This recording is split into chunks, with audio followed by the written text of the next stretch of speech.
The federal government takes aim at those irritating email solicitations we call spam. President Bush says he will sign the first national anti-spam measure to emerge from Congress.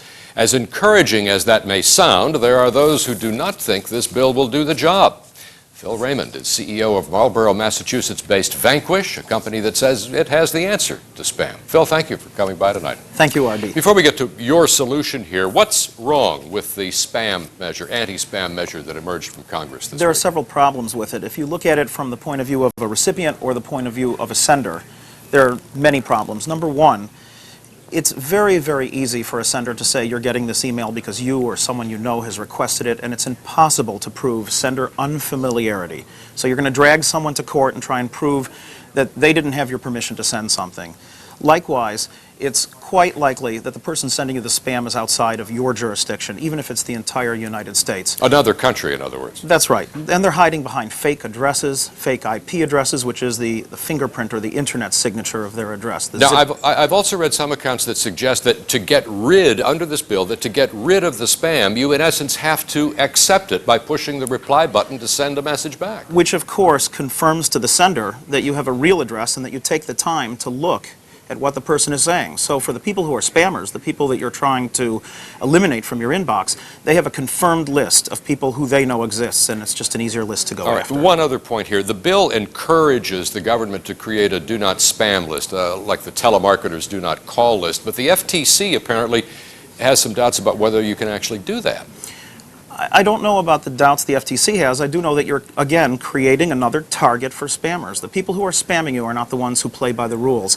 The Nigerian dictator who's trying to get you to send him a check for $15,000 because he claims he's going to split his illegal bounty with you. I've had that 3 times this week. It's amazing how many relatives he has.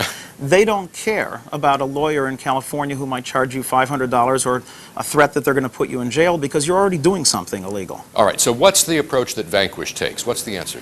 The approach that we take is we believe there's only one filter that works. While other companies are trying to look at the sending dynamics of an email, whether it was routed through a foreign country, whether it appears to be commercial, unsolicited, or sent in bulk, we believe only one filter can really stop spam, and that is in the mind of the sender. If the sender knows he has to risk something to reach out to someone he doesn't already know. In other words, if you put up a barrier to entry in front of your email box that says, look, I don't recognize your address and I don't recognize your IP address, I want you to risk something. I want to see 5 cents at risk. If you're willing to risk 5 cents, then I'll accept your email. What this forces the sender to do is it forces the sender to qualify himself. It says that if I have a very large list of people I want to reach out to, I'd better respect them. I'd better show that I've researched my demographics and that I know they belong in my address list. All right, time is running short here. Sure. So what you in essence do with your software is create a financial disincentive to spam people. Which is, R.D., what every single communication medium today does. When you open a magazine, when you turn on your favorite TV show, hopefully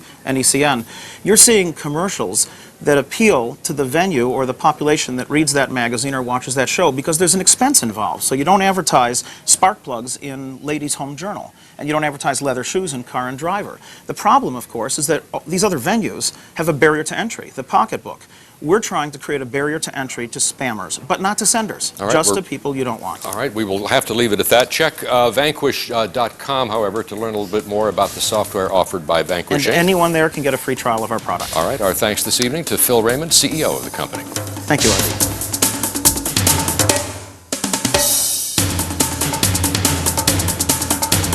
Shortages